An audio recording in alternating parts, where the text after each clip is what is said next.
Ayun, another project bike na naman yung papakita ko sa inyo. Shout out natin si Sir Robert Sevilla. Ayan, sa kanya tong project bike natin na Mountain Peak Everest.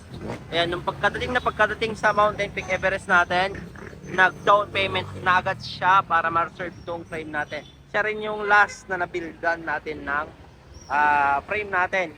Imagine nyo, isang truck na Mountain Peak Everest, saglit lang na ubos 1 week lang. Yan, sayang, di rin namin na post lahat kasi nabibisi. Ngayon na lang ulit tayo nakapag-post ng project bike kasi medyo nabisi tayo sa mga ilang araw. Yan, may mga ginagawa tayo. Ngayon naman, ito na.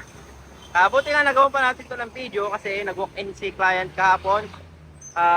Uwi na. Ito, ipapadala na lang natin via cargo. Kaya isa-isa natin yung mga parts na nakabit sa project bike niya bago natin ipadala. Ayan, makikita nyo naman, napaka-pogi. Mountain Peak Everest Pro 29 by 16. Wala na siya yung kabitan ng FD, naka-smooth weld dot seat post sa may BB headset. Ayan. Naka true axle, non-boost, sealed bearing headset, naka Sagmic integrated handlebar, negative 17. Syempre back sweep yan. Ito pa yung maganda dito. Ito, pinalitan natin ng gold para terno sa project bike natin. Pops Pro 2 grip. Naka anti-slip design tayo dito. At ito pa tayo dito sa tangke brake set. Napakaganda nito. Ito yung underrated ngayon na brake set. Tested ko na to. At syempre yung mga naging customer namin, satisfied sila dito. Ito yung masasabi ko na sa worth 5,000 pababa na brake set, magiging number 1 to. Naka-quad piston ka na tapos yung performance niya napakaganda. Talagang responsive. Yan. Sa mga duda kay Tangke, subukan nyo to. Magbabago yung pananaw nyo kay Tangke dito sa brake set niya. Napakaganda. Kagandaan kasi dito, CNC siya.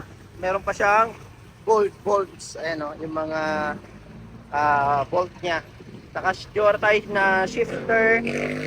Gold din yung cable stopper natin. Yan. Siyempre 1x12 to setup natin. Ito, upgraded to. Naka SLX chain, Jore RD. Siyempre may clutch pa rin yan. Weapons bracket 1152. Mas malaki pa yan sa Shimano. Ito pa yung isang upgraded dito. Naka Jore tayo, naka rank set. Upgraded 36 teeth na naka CNC. Super light. Yan. Sa mga Jore kasi bakal itong ganito niya tayo. Nagpapalit tayo ng mga chain ring. Yan. Weapon, pedal, black and gold pa rin, syempre. Ayan, bagay na bagay sa project bike natin. Ito naman tayo sa port, napakaganda. Ito yung sinasabi ko eh.